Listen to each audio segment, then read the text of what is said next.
तो आदाब, नमस्कार, गुड इवनिंग, सत श्री अकाल। एक बार फिर आप तमाम लोगों का स्वागत है क्राइम तक की कहानी के इस एपिसोड में। उम्मीद है पूरी फैमिली अच्छी होगी।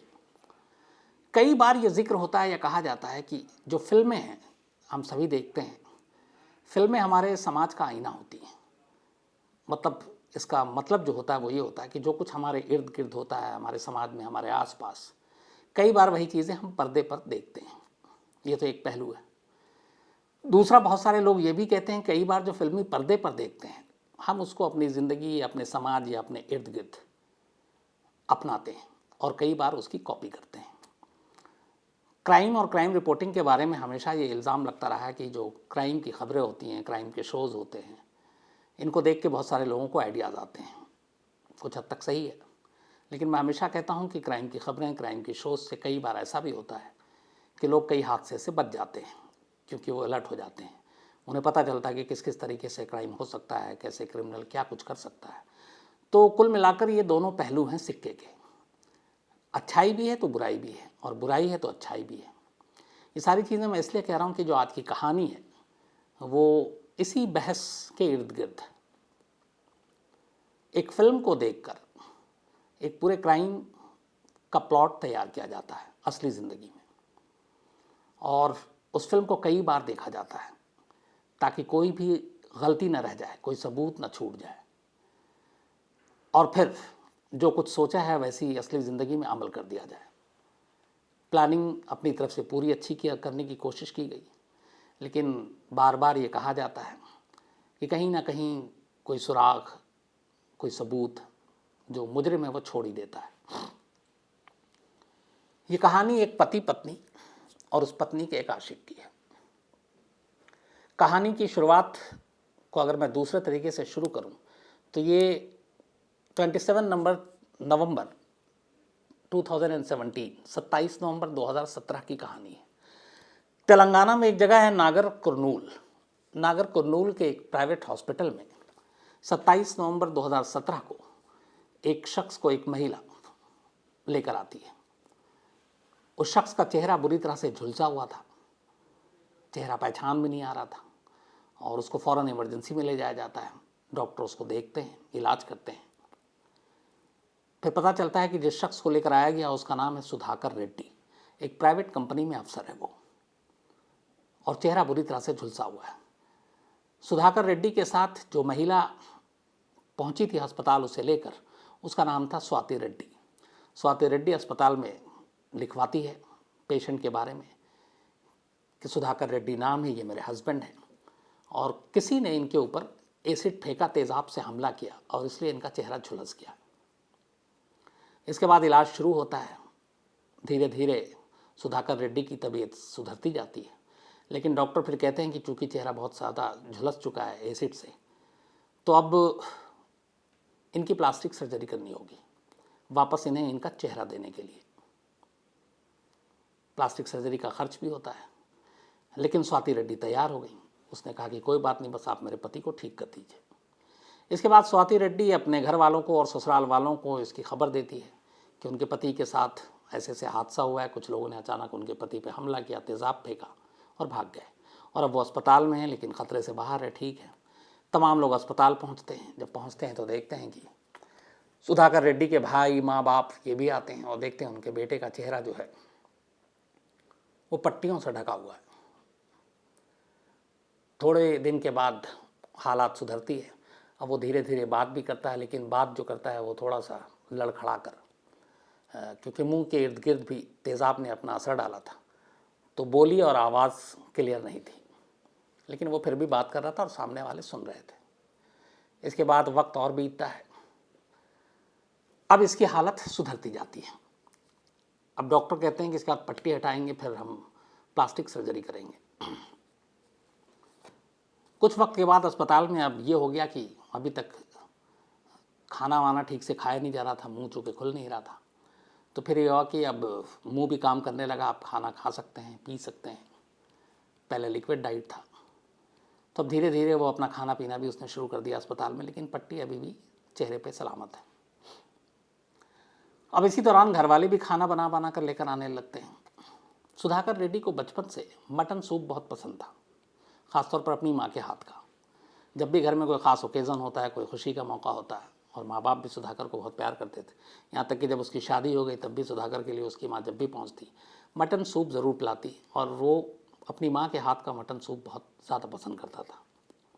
तो अब अस्पताल में जब हालत सुधरने लगी तो एक रोज़ माँ को खुशी हुई। उसने कहा चलो उनका बेटा अब ख़तरे से बाहर है, वापस ज़िंदगी मिली है, तो बेटे को खुश करने के लिए उसका जो फेवरेट मटन सूप है वो लेकर चलते हैं। वो अस्पताल पहुँच जाती हैं, बेटे को मटन सूप देती हैं। बेटा मना कर देता है, उन्हें लगता है कि शायद अभी मूड ठीक नहीं है, बीमार है, बट वो काफ़ी फोर्स करती हैं। फिर भाई कहता है छोटा कि भैया आपको तो बड़ा पसंद है, बट तमाम जिद और गुजारिश के बावजूद सुधाकर रेड्डी मटन सूप पीने को तैयार ही नहीं होता है। ये बात माँ को तो इतनी बुरी नहीं लगती, उन्हें लगता है कि चलो ठीक हो जाएगा, उसके बाद पी लेगा। लेकिन छोटे भाई को कुछ डाउट होता है। उसे कहता है जो शख्स हर हाल में मटन सूप के पीछे पागल होता था अपनी माँ के हाथ का, आज इतना कहने के बावजूद, और वो खाना खा रहा है, जूस पी रहा है, सब कुछ कर रहा है, मटन सूप क्यों नहीं पी रहा।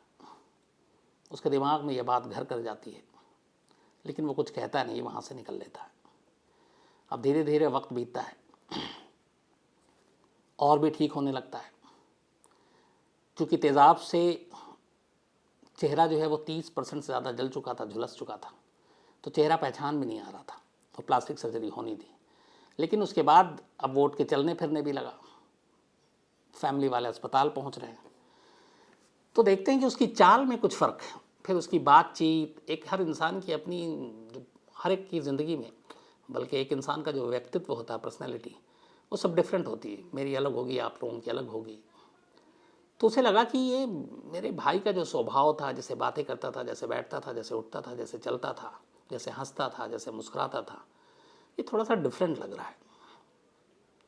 अब पता नहीं छोटे भाई को कुछ अजीब सा ही लगने लगा कि पता नहीं ये मेरा भाई है भी कि नहीं है।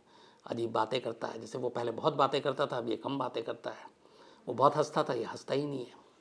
तो उसे कुल मिलाकर डाउट होने लगा। जब डाउट हुआ तो फिर सुधाकर के छोटे भाई ने एक दिन बिना घर वालों को बताए नज़दीकी पुलिस स्टेशन में पहुंच जाता है और जाकर कहता है कि ऐसे ऐसे एक मेरे भाई के ऊपर किसी ने हमला किया था। अच्छा, उसे ये भी था कि एसिड से अटैक किया और भाभी ने रिपोर्ट नहीं लिखाई। तो वो पुलिस को जाकर कहता है कि ऐसे ऐसे मेरे भाई पे हमला हुआ। पुलिस वाले कहते हैं कि आप लोगों ने रिपोर्ट लिखाई, बताता नहीं। तो पुलिस वाले भी कहते हैं कि जब एक हमला हुआ और आपने रिपोर्ट नहीं लिखाई, तो कहता मालूम नहीं मुझे भाभी ने क्यों नहीं लिखाई। बट वो फिर अपने सारे मन की बात बताता है कि मुझे डाउट है, वो मेरा भाई जो है उसका बिहेवियर अलग है और मुझे ऐसा लग रहा है कि जैसे वो मेरा अपना भाई है नहीं, कोई और है। तो पुलिस भी ये सुनती है तो फिर बड़ा चौंकती है, फिर लगता है कि शायद दिमाग का वहम है। लेकिन अब एक शख्स कंप्लेंट लेकर आया तो उस वक्त एक पुलिस इंस्पेक्टर उस इलाके में, जिसके लिए लगा कि ये ऐसे डिफरेंट केसेस जो है वो बड़ा रोमांच पैदा करते हैं, तो उसे बड़ी दिलचस्पी हुई। उसने कहा कि इस केस को मैं हैंडल करूँगा। सीनियर अफसरों ने उसे लगा दिया। भाई की शिकायत अब गुपचुप तरीके से जांच शुरू की। जांच शुरू करने के दौरान अब ये सबसे पहली चीज़ पता करनी थी कि ये असली भाई है कि नहीं है या कोई बहरूपिया है। तो अब कैसे हो? तो आजकल के ज़माने में, मॉडर्न टाइम में बड़ा आसान है, फिंगरप्रिंट्स। तो उस पुलिस वाले ने, समझदार था, सुलझा हुआ था, उसने कहा कि सबसे आसान तरीका है ये पता करने का। बाकी चीज़ें अगर मान लीजिए वो बहरूपिया है तो आप जो भी सवाल जवाब करोगे, माँ बाप का नाम, कहाँ पैदा हुए, क्या हुए, तो अगर जब इतनी उस तरीके से ये साजिश गहरी होगी तो सब चीज़ रटा होगा। तो इसलिए, बल्कि उसने चाल ढाल भी कॉपी करने की कोशिश की होगी, तो इसलिए सच्चाई पता करने के लिए फिंगरप्रिंट ज़रूरी है। इसके बाद अब फिंगरप्रिंट्स लेना ज़रूरी था। अब फिंगरप्रिंट्स कैसे ली जाए, क्योंकि अगर फिंगरप्रिंट डायरेक्ट लेते हैं तो पता चल जाता है।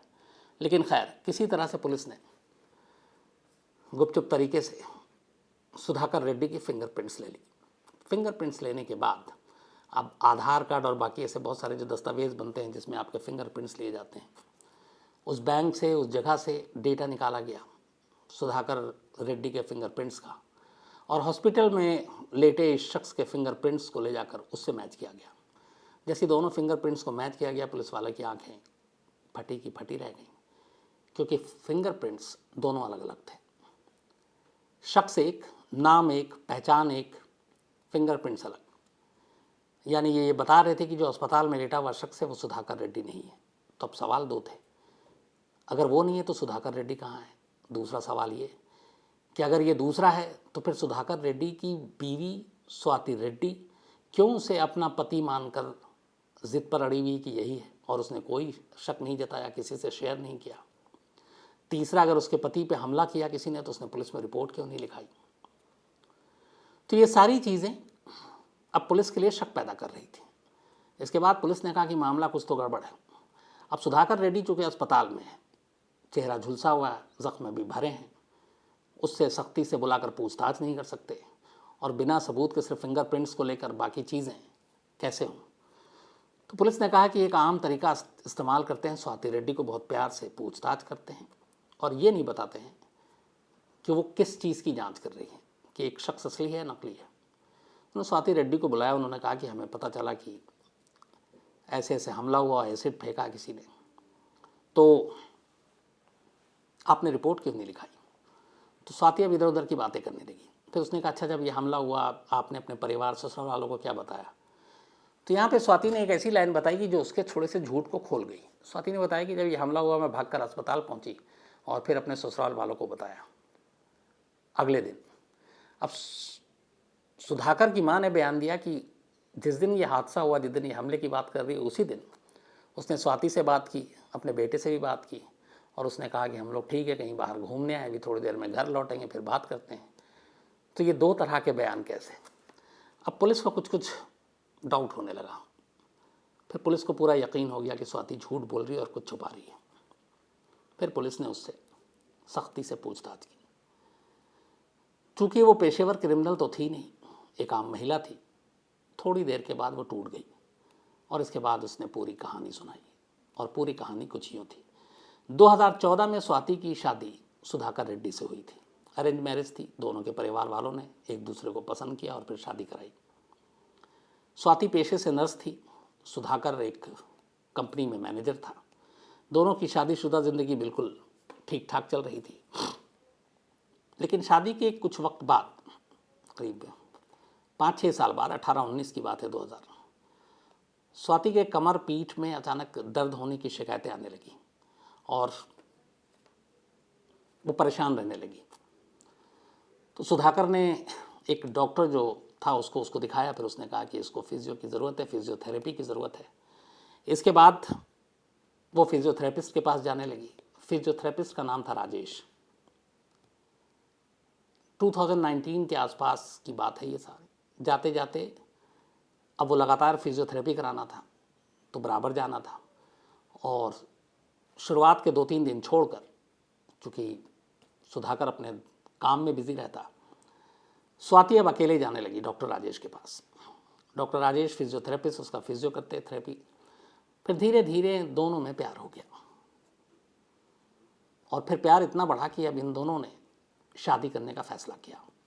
और यहीं से मुश्किल शुरू हुई, क्योंकि स्वाति ऑलरेडी शादीशुदा थी, सुधाकर से शादी हुई थी। अब राजेश उससे शादी करना चाहता था। रास्ता ये था कि या तो वो सुधाकर को डिवोर्स दे और फिर शादी कर ले, बट वो चाहती नहीं थी कि उसके घर वाले भी मालूम था कि नहीं मानेंगे, ससुराल वाले भी नहीं, खुद सुधाकर नहीं मानेगा, और ऐसी कोई वजह नहीं थी डिवोर्स लेने की। तो फिर क्या करें। फिर उसने और राजेश ने मिलकर प्लानिंग शुरू की कि कैसे शादी हो सकती है। इत्तेफाक की बात है कि उसी वक्त टीवी पे लगातार साउथ इंडियन बहुत सारी फिल्में आती हैं अलग अलग चैनल पर। एक फिल्म थी ये वाडू या ये वाडू, YEVADU। ये फिल्म मैंने कम से कम 10 बार खुद देखी है। एक तो रामचरण है, दूसरा पता नहीं अल्लू अर्जुन है या विजय, दूसरा हीरो, मैं कंफ्यूज हूँ। लेकिन फिल्म की कहानी बहुत अच्छी थी और अक्सर सेट मैक्स पे ही मैं इसको देखा करता था। तो मुझे आज भी याद है वो पूरी फिल्म, कैसे एक हीरो की मौत हो जाती है और चेहरा भी उसका जल जाता है और फिर उस चेहरे को दूसरे हीरो का चेहरा दिया जाता है। ये कहानी थी, अच्छी कहानी थी। तो इत्तेफाक से ये फिल्म टीवी पे आ रही थी और स्वाति इस फिल्म को देख रही थी, ये वाडू। जब उसने इस फिल्म को देखा तो पहली बार उसके दिमाग में एक आइडिया आया। उसने कहा कि क्यों ना इस कहानी को असली ज़िंदगी में उतारूं और सेम ऐसे ही चीज़ करूं जिससे सुधाकर से भी छुटकारा मिल जाएगा और राजेश उसकी ज़िंदगी में आ जाएगा। उसने ये बात राजेश को बताई। राजेश को भी आइडिया पसंद आया। इसके बाद इन दोनों ने करीब 20 बार इस फिल्म को देखा और इसकी हर बारीकी को समझा। जब सब कुछ हो गया तो फिर तय हुआ कि इसी प्लॉट पे काम करते हैं। अब साजिश का अगला चरण ये था कि सुधाकर को ज़िंदगी से हटाना है और राजेश को ज़िंदगी में लाना है। 26 नवंबर 2017, 26 नवंबर 2017, बल्कि ये मैंने 18-19 बोला आपको, ये 15 और 17 की बात है। शादी के 1-2 साल बाद ही अफेयर शुरू हुआ था। तो 26 नवंबर 2017 का दिन चुना स्वाति और राजेश ने। संडे का दिन था और सुधाकर घर पे था, छुट्टी थी उसकी, और इसीलिए संडे चुना था। क्योंकि स्वाति एक नर्स थी, उसे मालूम था कि बेहोशी की इंजेक्शन एनेस्थीसिया जो दी जाती है वो कैसे दी जाती है और कितनी दी जाती है, कितने में बेहोश होता है, क्योंकि अगर एनेस्थीसिया में आप ज़्यादा डोज दे दें तो इंसान की जान भी जा सकती है। तो वो नर्स थी, संडे का दिन था, घर पे था सुधाकर। दोपहर में जब वो सो रहा था तब स्वाति ने उसे एनेस्थीसिया का इंजेक्शन लगा दिया, एनेस्थीसिया का, उसी डोज के हिसाब से। अब सुधाकर बेहोश हो गया, उसे पता था कि अब ये कितनी देर बेहोश रहेगा, क्योंकि बीवी नर्स भी थी। जब वो बेहोश हो गया तब उसने राजेश को घर बुलाया, राजेश घर आया। इसके बाद इन दोनों ने मिलकर वजनी चीज़ से सुधाकर के सर पे वार किया, और जब उन्हें यकीन हो गया कि सुधाकर मर चुका है, फिर उसके बाद लोहे के रॉड से बल्कि मारा था, वो पुलिस ने बाद में बरामद किया। तो जब सर पे वार करने के बाद उसकी मौत हो गई, उसके बाद फिर लाश को घर में ही रखा। संडे के दिन जब रात हो गई तो इनके घर के पास थोड़ी दूर पर जंगल था और सुनसान रहा करता था, वो उनकी बस्ती से थोड़ा हटकर। फिर दोनों ने गाड़ी में लाश रखी, जंगल में ले गए, और जंगल में ले जाकर एक गड्ढा खोदा, और उस गड्ढे को खोदने के बाद बाकायदा अपने साथ पेट्रोल ले गए थे और लाश को आग लगा दी ताकि कल को कोई सबूत ना मिले। अच्छा, जब इन्होंने कत्ल किया तो सर पे वार करने के अलावा चेहरे पे भी बुरी तरह वार किया, ताकि चेहरा अगर ये लाश या कुछ हो जाए, गलती से मिल जाए, तो पहचान में ना आए कि मरने वाला कौन है। तो चेहरे को बुरी तरह से कुचल दिया गया। खैर, इसके बाद ले जाके पूरी लाश ही जला दी, और जब इन्हें यकीन हो गया कि अब लाश के सारे सबूत खत्म हो गए, फिर दोनों घर आते हैं। अब साजिश का अगला चरण पूरा करना था। सुधाकर का काम हो चुका था, अब सुधाकर की जगह राजेश को लेना था। लेकिन राजेश कैसे सुधाकर बने, तो यह आइडिया स्वाति और राजेश ने मिलकर चुना था। हालांकि इसमें राजेश थोड़ा सा हिचक रहा था, इसलिए कि इस दूसरे चरण को पूरा करने के लिए खुद राजेश को अब तकलीफ से गुजरना था, चूँकि उसे एक नया चेहरा चाहिए था, और वो भी सुधाकर का ही चेहरा, प्लास्टिक सर्जरी के ज़रिए। तो पहले चेहरा बिगाड़ना ज़रूरी था, और ये किसी भी इंसान के लिए, उसे पता हो कि इस काम के लिए पहले मुझे इस तकलीफ़ से गुजरना होगा, मेरा चेहरा बिगड़ेगा, तो डर तो होता ही है। राजेश के अंदर भी था, लेकिन स्वाति ने उसको फिर समझाया कि कुछ नहीं होगा, सिर्फ 30% तुम्हारा चेहरा जलाऊंगी। एसिड लेकर आई थी, नर्स थी, उसी हिसाब से उसने चेहरे के उस पोर्शन पे वो 30% एसिड, तेज़ाब राजेश के चेहरे पे डाला। उसे मालूम था कि 100% जलेगा तो फिर मुश्किल हो जाएगा, 30% में यह है कि प्लास्टिक सर्जरी के बाद ठीक हो जाएगा। तो राजेश का चेहरा उसने 30% तेज़ाब से जलाया, राजेश की मर्जी के साथ। और उसके बाद जैसे ही चेहरा झुलसा, ये बात है अगले मंडे की, यानी कि 27 नवंबर की। 26 नवंबर को पति का कत्ल, 27 नवंबर की सुबह। और उसके बाद फिर सीधे उसको लेकर अस्पताल भागती और जाकर कहती है कि कुछ लुटेरों ने हमला किया था, और फिर वहाँ ले जाकर उसका नाम वही रखती जो अपने पति का था। तो प्लानिंग यही थी कि उसके बाद वो ठीक हो जाएगा और उसके चेहरे की प्लास्टिक सर्जरी होगी, डॉक्टर को उसकी तस्वीर दिखाई जाएगी, और उसी हिसाब से उसका सारी चीज़ें हो जाएंगी। ये थी पूरी साजिश। बट इस साजिश में दूसरी चीज़ तो बाद में आई। पहली चीज़ ने जो शक का बीज बोया वो था वो मटन सूप, जो सुधाकर को अपनी माँ के हाथ का पसंद था, और ज़िंदगी में कुछ भी हो जाए वो उस मटन सूप को पीने से कभी इनकार कर ही नहीं सकता था। लेकिन उस दिन हॉस्पिटल में जब उसने अपनी माँ का मटन सूप पीने से इनकार किया, तो वहीं से उसके भाई को शक पैदा हुआ। अब सवाल ये था कि उसने मटन सूप क्यों नहीं पिया, जबकि उसे ये भी पता है कि चूँकि हर एक चीज़ बताई गई थी उसे, स्वाति ने ब्रीफ किया था अपने पति की कमज़ोरियों के बारे में, शौक़ के बारे में, सब कुछ, कि मटन सूप पसंद है। पर यहाँ इसलिए वो मार खा गया क्योंकि वो वेजिटेरियन था, राजेश नॉनवेज नहीं खाता था, और ये मटन सूप था, वो पी नहीं सकता था, और इसीलिए तमाम चीज़ें, तमाम ज़िद के बावजूद उसने इनकार कर दिया। और इस एक गलती ने उसके भाई के दिल में शक पैदा किया, और फिर वो पुलिस तक गया, और फिर उस शक ने बहुत सारे शक पैदा किए उसके, फिर बातचीत, बर्ताव, बोलचाल, हर चीज़ में उसे लगा कि ये कोई और है, और यहीं से ये केस पुलिस तक पहुंची, और फिर पुलिस ने इस केस को सॉल्व किया। तो ये थी कहानी तेलंगाना की। अब इस कहानी की दो चीज़ें हैं, एक पत्नी कैसे पहले अपने पति को रास्ते से हटाती है, और दूसरा जिसे वो अपना पति बना रही है, कैसे उसके चेहरे को खुद 30% एसिड से जलाती है। लेकिन ये सारी साजिश, सारी चीज़ें नाकाम रही। आखिर में सच सामने आया, और स्वाति और राजेश दोनों अब पुलिस के कब्जे में हैं। इनके ऊपर कत्ल का इल्ज़ाम है, 302 का है। एक हंसता खेलता परिवार, एक अच्छी खासी शादीशुदा ज़िंदगी ज़रा सी गलती की वजह से बर्बाद हुई। और मैं कई बार पहले भी कई ऐसी कहानियाँ हुई जिसमें मैंने कहा कि अगर यहीं पे स्वाति और राजेश को वाकई शादी करनी थी और उन्होंने तय कर लिया था कि वो नहीं रहेंगे एक दूसरे के बिना, तो बड़ा आसान सा तरीका था। ठीक है, कुछ लोगों को बुरा लगता, लेकिन वो डिवोर्स ले सकती थी, कम से कम किसी के जान लेने का पाप करने से तो बच जाती। बट कई बार कहते हैं इश्क अंधा होता है, शायद इसीलिए ये मुहावरा है।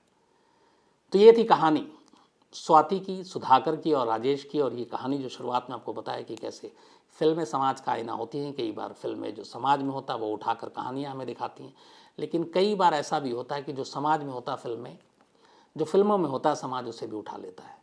तो स्वाति की इस कहानी और इस आइडिया के पीछे ये वाडू नाम की फिल्म थी, और उसने बाकायदा बताया 20 बार कम से कम उसने इस फिल्म को देखा था। तो आज कहानी में इतना ही। एक बार फिर आपसे लेकिन कहूँगा कि crimetech.in ज़रूर खोलिए, क्लिक कीजिए, पढ़िए। क्राइम की सारी खबरें वहाँ आपको मिलेंगी, और उसमें जितनी कोशिश हो रही है पूरी टीम लगी हुई है, ताकि बहुत सारे लोगों की फरमाइश थी कि क्राइम की खबरें पढ़ना भी चाहते हैं, क्योंकि हर तरह की दुनिया होती है, कुछ देखने के शौकीन होते हैं, कुछ पढ़ने के शौकीन होते हैं, तो अलग अलग है। तो crimetech.in ज़रूर क्लिक कीजिए। और दूसरा, अपने अपने आइडियाज़, अपने अपने सुझाव, अपनी सारी चीज़ें भी दीजिए। बाकी आपके जितने मेल आते हैं मैं कोशिश करता हूँ उसका आप लोगों को रिप्लाई भी करूँ। और आज एक अच्छी खबर ये भी आई पीवी संधू की। मैंने आज पूरा मैच देखा, और सीधे 2 सेट में कैसे पीवी संधू ने हराया उन जापानी प्लेयर को, और सेमीफाइनल में पहुंच गई हैं। तो अब सिर्फ एक कदम और दूर है, एक मेडल पक्का हो जाएगा। अगर सेमीफाइनल जीत गई तो फिर गोल्ड या सीधे सिल्वर। और पीवी संधू लास्ट ओलंपिक की भी सिल्वर मेडलिस्ट है। तो सारी दुआ यही है कि वो अच्छा करें। और एक हमारी असम की भी जो हैं वो भी पहुंच गई हैं, उनका एक मेडल पक्का हो गया आज। तो ओलंपिक में अच्छी अच्छी खबरें मुझे लगता है कि अब आएंगी। पहले दिन तो धमाकेदार आ ही गई थी, अब मुझे लगता है कि कुछ ना कुछ अच्छा डेली होता रहेगा। तो आज कहानी में इतना ही। अब आपसे मुलाकात होगी कल रात 9 बजे किसी नई कहानी के साथ। तब तक अपना ख्याल रखिएगा। Thank you very much.